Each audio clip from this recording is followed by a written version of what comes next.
Hello, everybody, and welcome to another episode of Attack the Baseline, a WNBA podcast where every episode we attack our baseline knowledge of the WNBA. We're your hosts, John and Kristen Barber, and today we're back to talk about the Indiana Fever in the lead up to the 2025 WNBA season. A lot to get into about the Indiana Fever, but before we do, Kristen, how are you? I'm good, John. We had a good weekend in New York. And now I'm home getting ready for this crazy week that I'm going to have at work. So it's stressful, but watching these preseason games has helped me stay focused on what's important, which is the W. Yeah, that's right. That's right. Well, no, you're at your final boss of the work year, your big event. So fingers crossed, everything goes well. Obviously, when you get on the other side of it, you can take a big, nice deep breath and enjoy real WNBA action because, like Kristen said, we've got hoops on our screen again. Real hoops. And that is so wonderful. If you're new here, welcome. Happy to have you talking about the W. If you would like to reach out to us, you could do so at our email, attackthebaseline@gmail.com, or you could connect with us on Bluesky and Instagram at ATBPod. And if you would be so kind as to leave a 5-star rating and review on whatever platform you'd listen to us, that would be very, very great. So I appreciate that. And I'm excited to get into the Indiana Fever. But first, we should talk about a little bit of news. There was a couple things that happened in the last few days since we recorded. One, Katie Lou Samuelson injury that we'll talk about in a little bit. And more interestingly, a kind of shocking waiver announcement by the Golden State Valkyries waiving Cheyenne Sellers, the player that they selected 17th overall, a player who I had in my mock draft as the 4th overall pick. So a lot of question marks abound. Kristen, what's your leading take at this hour, as none of us know any reason why they made this decision? I mean, I think the problem is I don't have a take. I don't really get it. Like, I think so many people are so confused about what is happening with Cheyenne Sellers. Why did she fall so far in the draft to begin with when so many people had her mocked in the first round? Right. There were rumors that it was because she was hurt, but then she gets, picked by the Valkyries. Everyone's excited, and she's waived. Was she the first person waived from the Valkyries? Correct. Yes. And that's why everyone was in like such an uproar, because why are you waiving one of your draft picks before anybody else? Why are you waiving this draft pick from 17 before you're waiving, say, Caitlin Chen, who you picked in the 3rd round? I think that might suggest that Caitlin Chen has had a good camp so far. Well, but sure. Who's to say? But like, is that saying now, Cheyenne was having a bad training camp? They didn't even play a game.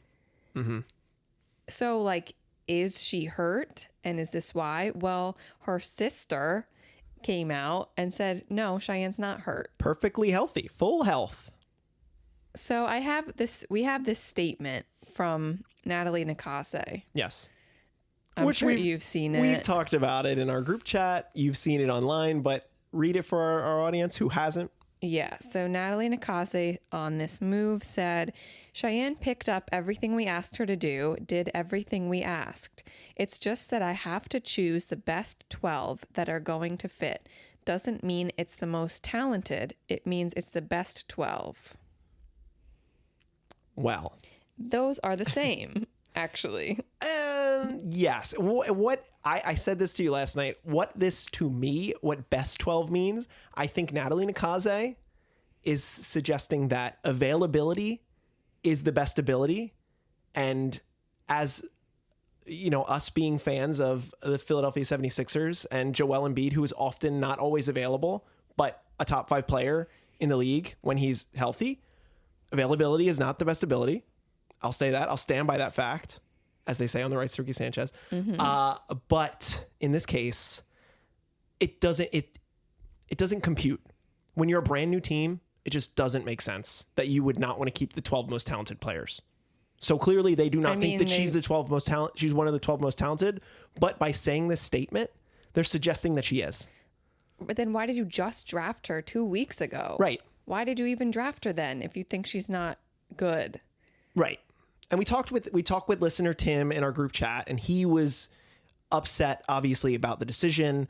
Wishes that they just drafted someone that they felt better about, like a Tahina Pau, who almost certainly would have made this roster. But I felt the same way about Cheyenne when they drafted her at 17. So it's like it doesn't compute. We've talked about it, in greater detail about how maybe waiving her early is going to give her, if she clears waivers, will apparently give her an opportunity to sign a rest of the season contract, which would then let her renegotiate a contract in year 2. That was suggested by friend of the pod, Alana, in the chat. The Valkyries don't care about that. No, the Valkyries don't care. It could just be somehow a positive that comes from this. Right. For her. And unless they like had a conversation with her and they were like, hey, like we don't like your medicals, let's say. Let's just assume it's medicals because that's kind of the only thing we have to go off of. Yeah. We're going to cut you. Like maybe she's unable to practice with the team. I don't know. But like we're gonna cut you. Maybe, I don't know if she has an agent. I assume she probably has an agent. Maybe the agent was like, well, just do it now. Get it over with before the actual games start. And, at this moment in time, does your heart say that she's going to end up on a team? I hope so. I hope another team picks her up. Say a Mercury who had 0 picks. Yeah, right. And they need people. I don't know. There's teams that could use her. I certainly agree. It just feels weird to have this conversation because I feel like you and I have had this conversation 3 or 4 times already in the 24 hours it's been since she was cut. Well, this is the negative of living together. Well, sure. When we talk off pod. Right. We still have to bring it here. Right. We bring it here, but we're talking about it with our friends, and it just like no matter how many times you relitigate it, it still doesn't make sense at this moment in time for it to happen. Yeah. So keep your eyes peeled for more updates on Cheyenne Sellers. Correct. Because something should come of it soon enough. Okay. So was that it? Yeah, I think that's it for news. Okay. Indiana Fever. Very interesting team this year. I would agree. Also very different, but it doesn't seem like it's as different. Like when you just look at the names of people who left, it's like less people that left compared to some other teams, but this might feel like the most different team to me. Yeah, I think I agree. I think that's the case, especially the honest contenders. Right. This is like, okay, a full-on transformation. Because like the Aces, it's really only the Jewel move and Kelsey out. And, everything else, the Liberty are the same. The Lynx are the same. The Fever are they're the betting favorites right now to win the freaking championship. And that's crazy. Or second betting favorites to win the freaking championship. And they were the 6th seed last year. Mm-hmm. So clearly they must have changed significantly. And as you said it, they definitely did. Yeah. So departures, we have Erica Wheeler, Nalissa Smith, Temi Fagbenle, Grace Berger, Victoria Saxton, and Katie Lou Samuelson. Yes. Katie Lou was waived relatively early, but she was the one example of a player that was on a protected contract where we saw that Indiana still has to pay a portion of her contract this year. So she's still on their books for $100K, $106K, as a matter of fact, owed to her. And then she re-signed a new contract with the Storm. And we should probably mention what happened yesterday as well. Yep, she tore her ACL. Another ACL injury in this league. Like it has been the main injury of the offseason. Like 4 or 5 already ACL injuries. It's crazy. That's what happens.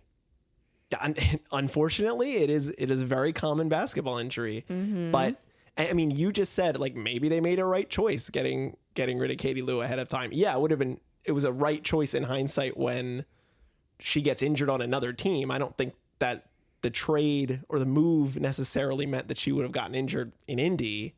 No, I'm just saying, yeah, it's better that they can pay her less and she's not even playing. Correct. But the fact that they still owe her $100K is something that's significant for this Fever team. Yet the moves that they were able to make and the players that they were able to bring in is still fascinating when you look at the cap sheet. So looking at the arrivals, they bring in defensive anchor Natasha Howard, they bring in DeWanna Bonner, they bring in Sydney Colson, they bring in Bree Turner, all in free agency. They traded for Sophie Cunningham, and they drafted Michaela Timpson at 19, Bree Hall at 21, and Yvonne Ejim in the mid-30s. So a couple interesting draft picks there. And then they have, as far as camp bodies, we noted two, one of which was Jaylen Brown, a player that was with the Wings this past season, and a player that I appreciated in the first WNBA game that we ever watched.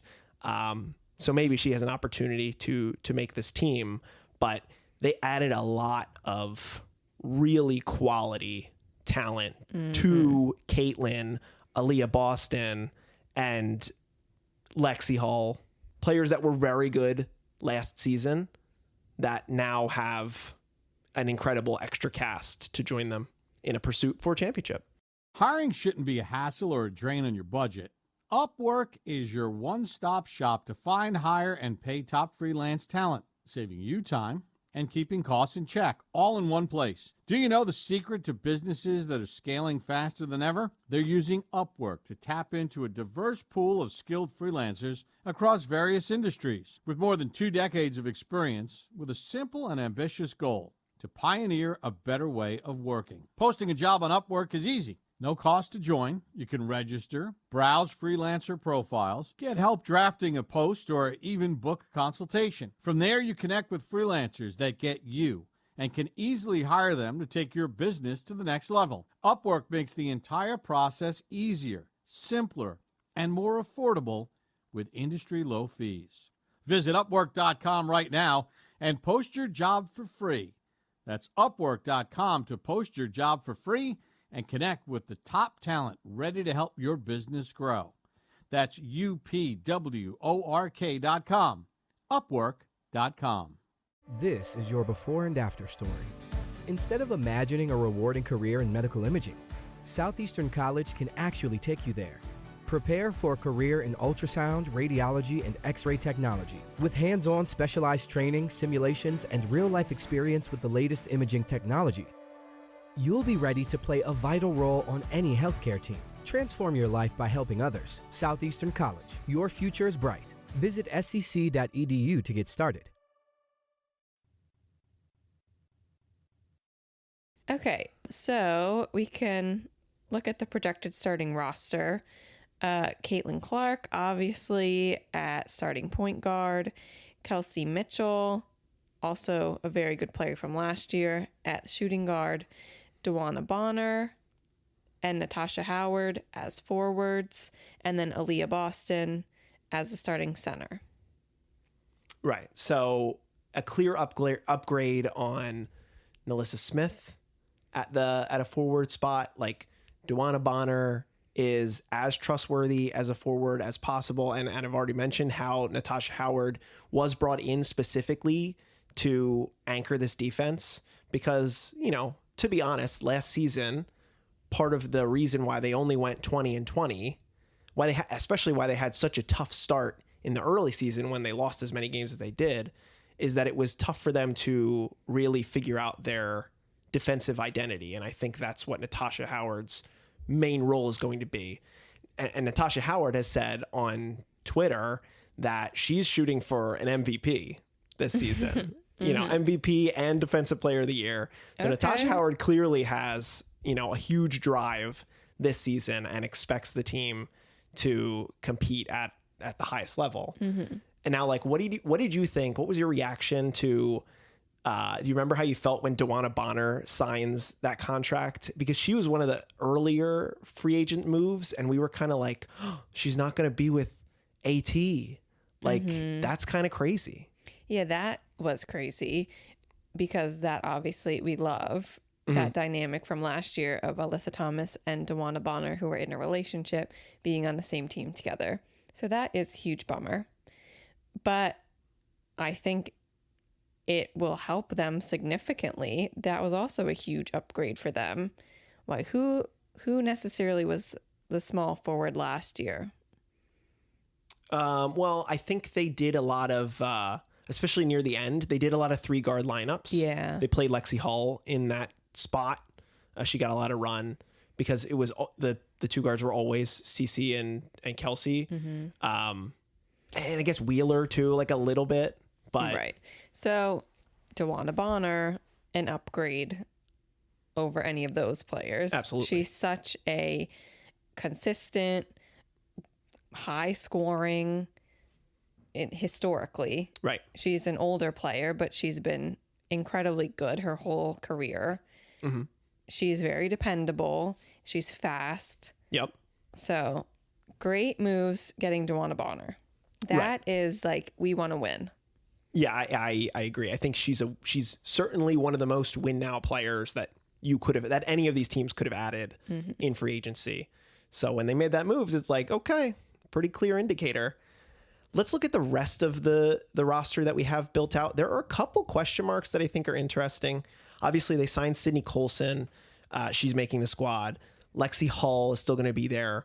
This move for Sophie Cunningham, I want to talk about that kind of briefly because honestly, a little surprised. And I recall when the trade went down that we were a little surprised that like Sophie is very similar to Lexi Hull.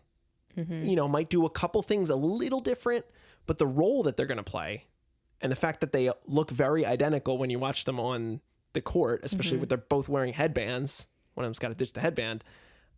They're just going to be, you know, confident 3-point shooters for Caitlin to pass the ball to.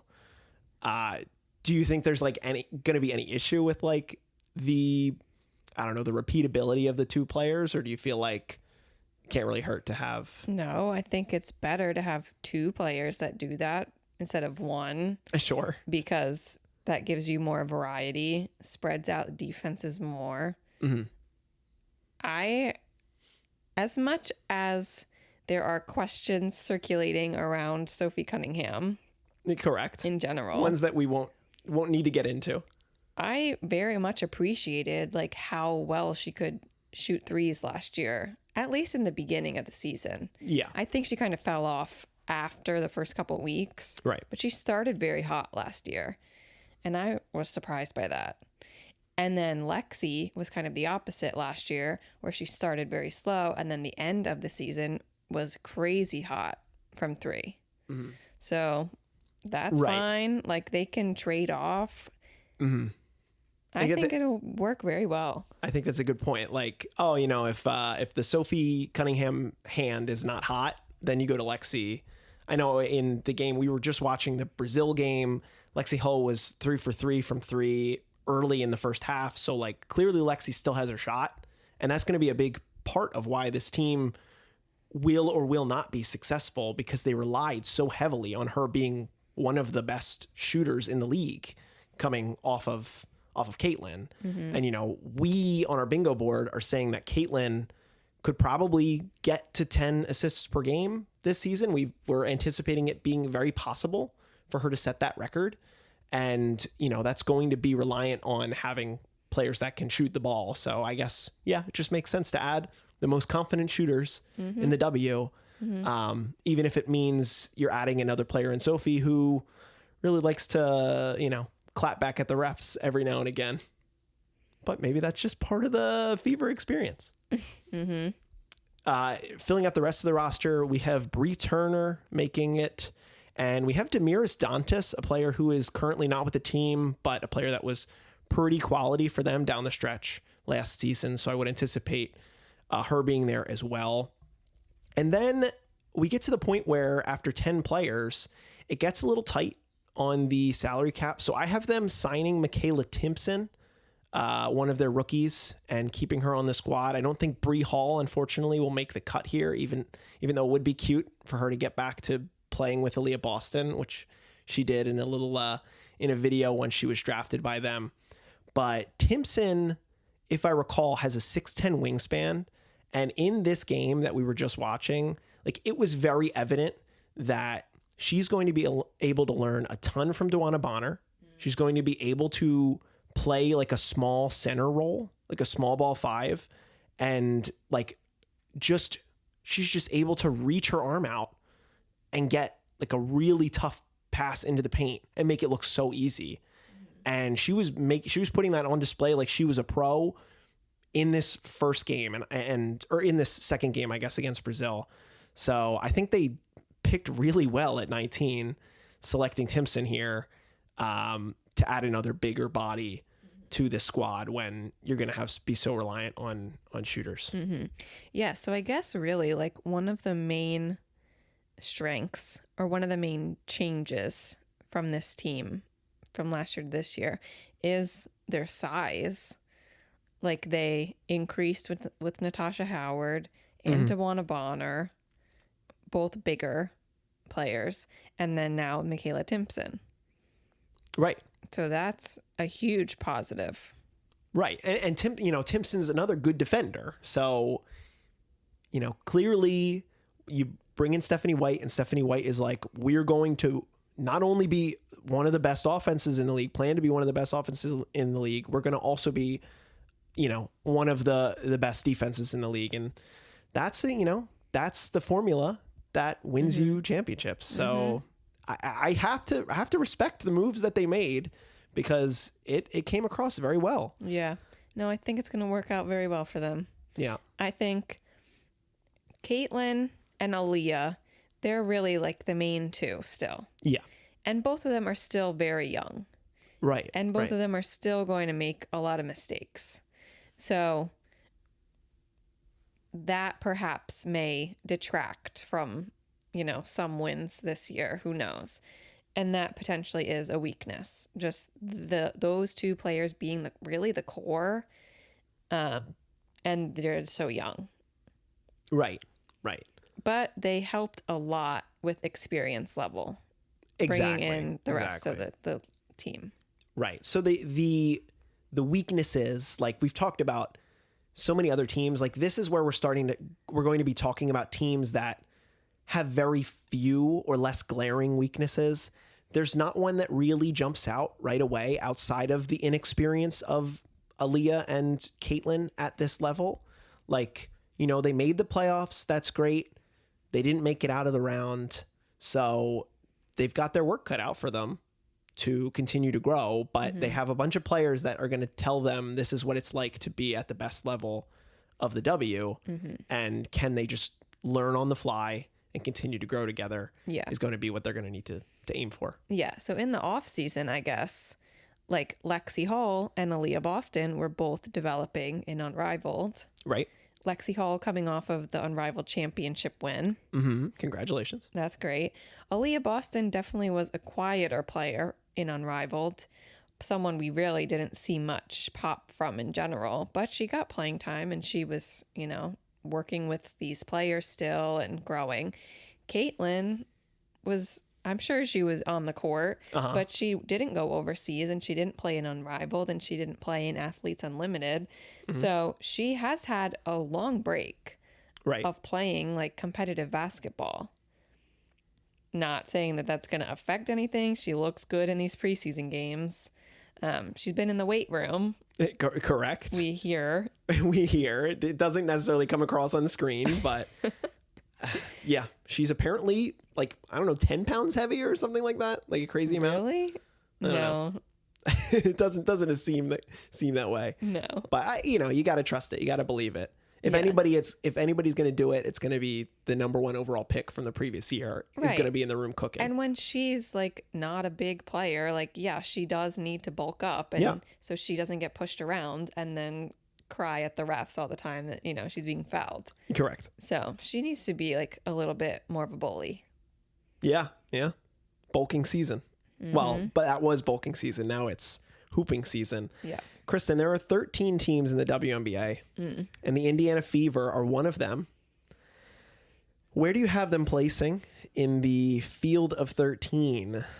I'm gonna stick with where I had them when I first formulated my list, but all these betting odds and stuff, seeing them as high as 2 is still pretty crazy to me. But I'll let you go first.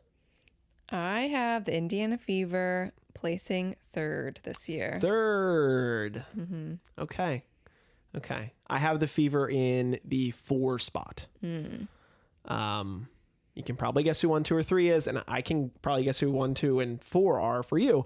But 3rd, you feel pretty confident. I do. I feel really good about it. I think all these players, I think they're going to mesh well together. I think they all have very similar mindsets that they want to win. They've come together on this team with the purpose of we're trying to win. I think it will take a little bit of time to get going, perhaps, to develop more of the chemistry, whereas the other top teams, as you said, have been playing with each other for a year or plus, and they know how the core of the team works. Right. The Liberty, the Lynx, the Aces, they all have chemistry with each other already and can get right back into it. So perhaps, it just takes a little bit of time for this Fever team to gel and, develop the plays and the trust, especially with a new coach. They also have a new coach where those other top teams don't. But I think, it could happen, similar situation to last year where they started slower and just as when they found their groove, it's very hard to slow them down. Yeah. I can echo that sentiment, and I think it's just going to be a really tight race up at the top of the table. So the teams I have in 1, 2, and 3 are probably going to only beat them out by a game. What I think is interesting, and what we didn't have when we first started this season Snapshot series, is that I didn't have any of the over-unders. So I was actually looking at some of the FanDuel over-under win totals on the season. And the Fever, the line for wins for them was 31.5, which was second only to the New York Liberty, who are at 32.5. So Vegas expects, their current win total to be a game more than both the Aces and the Lynx, which would make them the anticipated 2 seed, let's say, at this point. But again, because those 4 teams are separated by 1 game, it's going to be most likely those 4 in any order. I could really see any of those top 4 teams as the 1 seed. Yeah. And Indy being a 4 seed, Indy being a 2 seed wouldn't surprise me. Indy being the 1 seed maybe would surprise me. I think that would surprise me. I wouldn't expect that, but I do hope there is a little bit more competition compared to last year where the Liberty were just in first place the entire season. Right. So I hope it's better this year, and I think it will be. I agree. A more competitive season on the docket for the WNBA this year, and I'm very much looking forward to it. Any last thoughts on Indy before we close it out? No really any more thoughts. I love that Sydney Colson is on this team. I do love Sydney Colson. Love Sydney Colson. Because she is going to bring, I think, the happy vibes and the good vibes that perhaps will be needed. And I think Caitlin and Aliyah Boston, they get along so well, and Caitlin and Lexi Hall, they get along so well together. I think Sydney Colson will fit in with them in terms of a fun attitude, and I love that Sydney Colson is here. Yes, Sid, you are the joke master general. You gotta be making jokes and keeping the content cheery.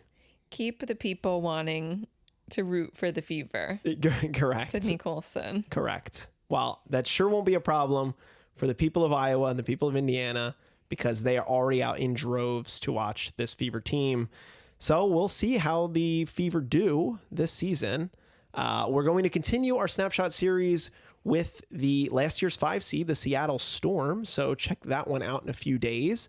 And if you'd like to send us an email, you could do so. attackthebaseline@gmail.com, or again, connect with us on our Bluesky or Instagram at ATBPod.